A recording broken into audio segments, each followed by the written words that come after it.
We have already hit the midway point of the UFL season. Since we have 5 weeks to go in the regular season, I'm going to give you 5 future games that could be interesting down the stretch, 5 players making a run at MVP, and we're going to look at some hits and misses in my preseason predictions. Let's start with 5 intriguing games here as we hit the home stretch of the first UFL season. Week 6, Birmingham at Memphis. Now, Memphis is struggling right now, both on the field and in attendance, but Birmingham comes to town and could be overlooking the Showboats because of that big game the following week, which we will get to. A Memphis win over the defending USFL champs could put this team back on track. Week 7, St. Louis at Birmingham. This is the one we've been waiting for. This very well could be the preview of the UFL championship.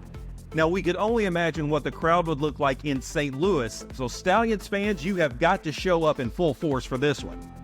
Week 8, DC at St. Louis. After the absolute throttling that DC took in Week 5 at the hands of the Battlehawks, now the defenders have to come to town to try to exact some revenge. They'll take on a St. Louis team coming off the biggest game of the season, but they'll have to take on the league's top passer and the league's top crowd.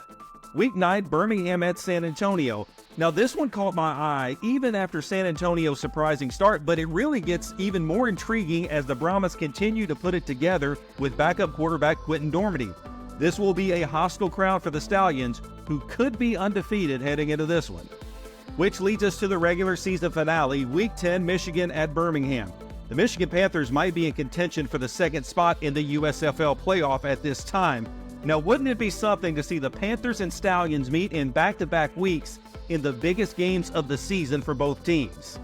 Which games are you looking forward to? Let me know down in the comments. Now let's take a look at 5 players who I think are making the case for MVP.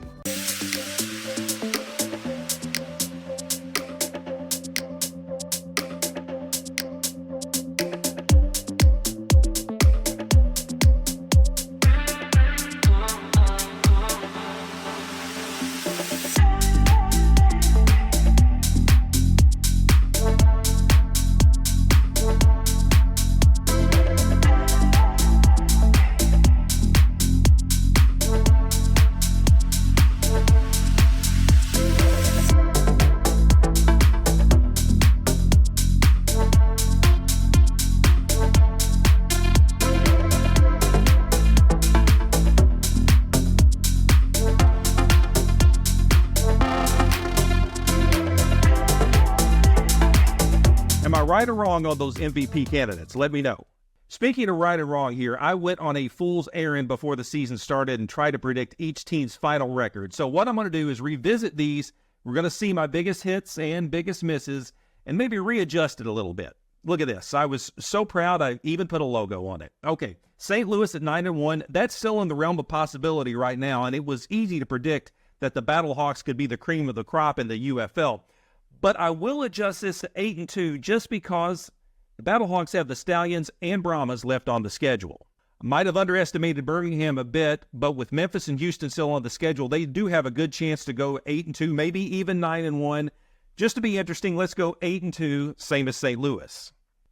Definitely a miss on DC. I thought the return of Jordan Ta'amu and their coaching of Reggie Barlow and offensive coordinator Fred Keiss would be enough to get this team back in the upper echelon, but with DC losing some offensive weapons and, frankly, some questionable play calling so far, I'm going to adjust this to 5-5. I'm going to give them the benefit of 500 because they have games with the Showboats and Renegades, and they could still maybe a win somewhere else. The biggest miss on the board was Arlington. Incredible disappointment, and even though quarterback Luis Perez says the Renegades are not an 0-5 team, Bill Parcells always said you are what your record says you are. And it says Arlington is absolutely cooked. I'm going to say they're going to finish at 2-8. Memphis would need to win out to finish above the 500 mark that I thought they would have, but games against Arlington and Houston could have this team maybe finishing 3-7. Houston at 2-8, yep, I'm going to stick with that. This is one of my biggest hits, and you really did not need a crystal ball to know that this team was not going to be good. Michigan has been a surprise, at least to me, sitting at 3-2 heading into the second half of the season.